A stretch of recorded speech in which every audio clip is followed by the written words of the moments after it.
April the 29th. Judges 9:22 through 10:18. 3 years later, God stirred up trouble between King Abimelech and the citizens of Shechem, and they revolted. In the events that followed, both Abimelech and the citizens of Shechem who aided him in butchering Gideon's 70 sons were given their just punishment for these murders. For the men of Shechem set an ambush for Abimelech along the trail at the top of the mountain. While they were waiting for him to come along, they robbed everyone else who passed that way. But someone warned Abimelech about their plot. At that time, Gaal, the son of Ebed, moved to Shechem with his brothers, and he became one of the leading citizens. During the harvest feast at Shechem that year, held in the temple of the local god, the wine flowed freely, and everyone began cursing Abimelech. Gaal shouted, "Who is Abimelech? And why should he be our king? Why should we be his servants? He and his friend Zebul should be our servants. Down with Abimelech. Make me your king. You'll soon see what happens to Abimelech. I'll tell Abimelech, get up an army and come on out and fight." But when Zebul, the mayor of the city, heard what Gaal was saying, he was furious. He sent messengers to Abimelech in Arumah, telling him, Gaal, son of Ebed, and his relatives have come to live in Shechem, and now they are arousing the city to rebellion against you. Come by night with an army and hide out in the fields. And in the morning, as soon as it is daylight, storm the city. When he and those who are with him come out against you, you can do with them as you wish. So Abimelech and his men marched through the night and split into 4 groups, stationing themselves around the city. The next morning, as Gaal sat in the city gates discussing various issues with the local leaders, Abimelech and his men began their march upon the city. When Gaal saw them, he exclaimed to Zebul, "Look, over at that mountain. Doesn't it look like people coming down?" Zebul said, No, you're just seeing shadows that look like men. "No, look over there. I'm sure I see people coming towards us. And look, there are others coming along the road past the oak with me on in him." Then Zebul turned on him triumphantly. Now where is that big mouth of yours? Who was it who said, who is Abimelech, and why should he be our king? The men you taunted and cursed are right outside the city. Go on out and fight. So Gaal led the men of Shechem into the battle and fought with Abimelech, but was defeated. And many of the men of Shechem were left wounded all the way to the city gate. Abimelech was living at Arumah at this time, and Zebul drove Gaal and his relatives out of Shechem and wouldn't let them live there any longer. The next day, the men of Shechem went out to battle again. However, someone had told Abimelech about their plans, so he had divided his men into 3 groups, hiding in the fields. And when the men of the city went out to attack, he and his men jumped up from their hiding places and began killing them. Abimelech stormed the city gate to keep the men of Shechem from getting back in, while his other 2 groups cut them down in the fields. The battle went on all day before Abimelech finally captured the city, killed its people, and leveled it to the ground. The people at the nearby town of Migdal saw what was happening and took refuge in the fort next to the temple of Baal-Berith. When Abimelech learned of this, he led his forces to Mount Zalmon, where he began chopping a bundle of firewood and placed it upon his shoulder. "Do as I have done," he told his men, so each of them quickly cut a bundle and carried it back to the town where, following Abimelech's example, the bundles were piled against the walls of the fort and set on fire. So all the people inside died, about 1,000 men and women. Abimelech next attacked the city of Thebez and captured it. However, there was a fort inside the city, and the entire population fled into it, barricaded the gates, and climbed to the top of the roof to watch. But as Abimelech was preparing to burn it, a woman on the roof threw down a millstone. It landed on Abimelech's head, crushing his skull. He groaned to his youthful armor-bearer, "Kill me. Never let it be said that a woman killed Abimelech." So the young man pierced him with his sword, and he died. When his men saw that he was dead, they disbanded and returned to their homes. Thus God punished both Abimelech and the men of Shechem for their sin of murdering Gideon's 70 sons. So the curse of Jotham, Gideon's son, came true.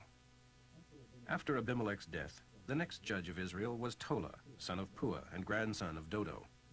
He was from the tribe of Issachar, but lived in the city of Shamer in the hill country of Ephraim. He was Israel's judge for 23 years. When he died, he was buried in Shamer, and was succeeded by Jair, a man from Gilead who judged Israel for 22 years. His 30 sons rode around together on 30 donkeys, and they owned 30 cities in the land of Gilead, which are still called the cities of Jair.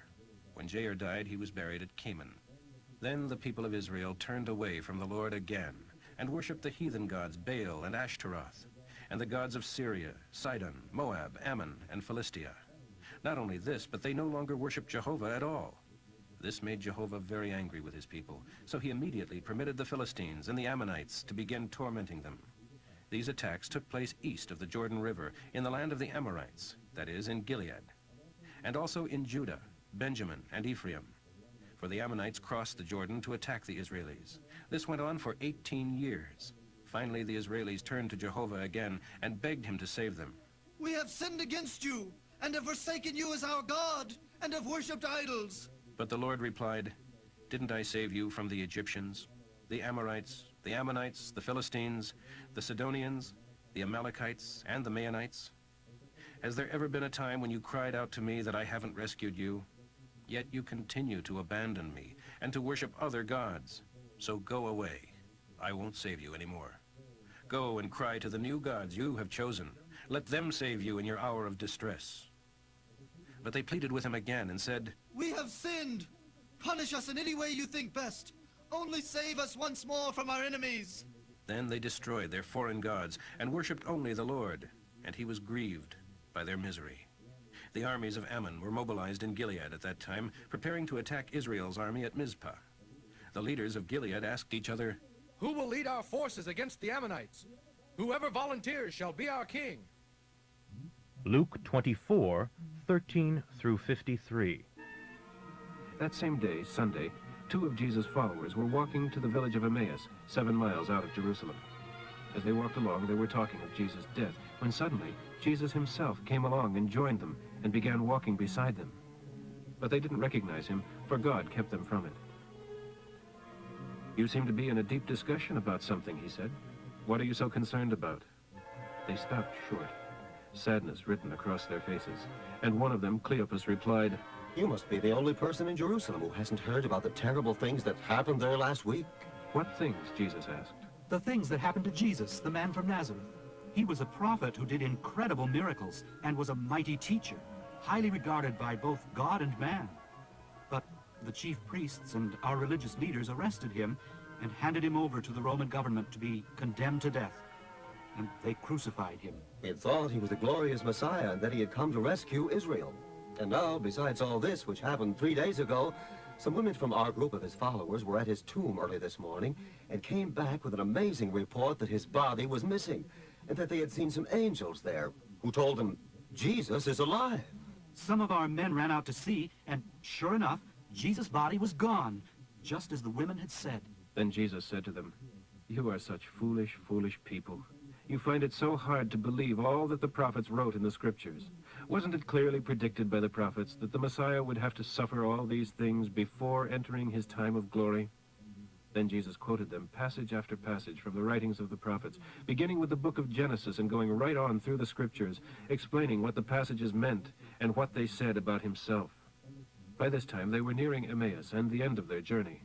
Jesus would have gone on, but they begged him to stay the night with them, as it was getting late. So he went home with them. As they sat down to eat, he asked God's blessing on the food, and then took a small loaf of bread and broke it, and was passing it over to them, when suddenly it was as though their eyes were open. They recognized him, and at that moment he disappeared. They began telling each other how their hearts had felt strangely warm as he talked with them and explained the scriptures during the walk down the road. Within the hour, they were on their way back to Jerusalem, where the 11 disciples and the other followers of Jesus greeted them with these words, "The Lord has really risen. He appeared to Peter."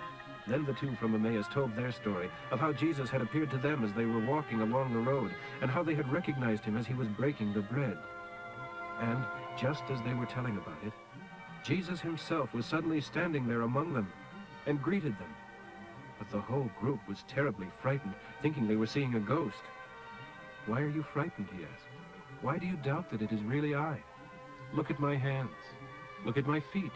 You can see that it is I myself. Touch me and make sure that I am not a ghost, for ghosts don't have bodies, as you see that I do." As he spoke, he held out his hands for them to see the marks of the nails, and showed them the wounds in his feet. Still they stood there undecided, filled with joy and doubt. Then he asked them, "Do you have anything here to eat?" They gave him a piece of broiled fish, and he ate it as they watched. Then he said, "When I was with you before, don't you remember my telling you that everything written about me by Moses and the prophets and in the Psalms must all come true?" Then he opened their minds to understand at last these many scriptures. And he said, yes, it was written long ago that the Messiah must suffer and die and rise again from the dead on the third day. And that this message of salvation should be taken from Jerusalem to all the nations. There is forgiveness of sins for all who turn to me. You have seen these prophecies come true. And now I will send the Holy Spirit upon you, just as my Father promised. Don't begin telling others yet. Stay here in the city until the Holy Spirit comes and fills you with power from heaven. Then Jesus led them out along the road to Bethany, and lifting his hands to heaven, he blessed them. And then began rising into the sky and went on to heaven. And they worshipped him and returned to Jerusalem filled with mighty joy, and were continually in the temple praising God.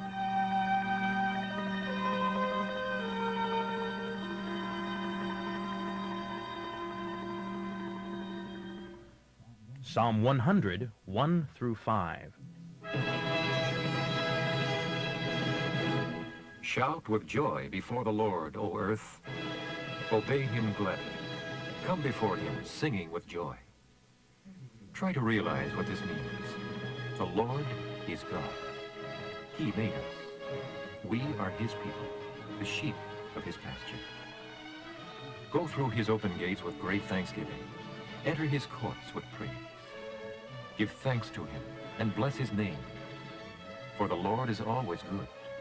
He is always loving and kind. And his faithfulness goes on and on to each succeeding generation.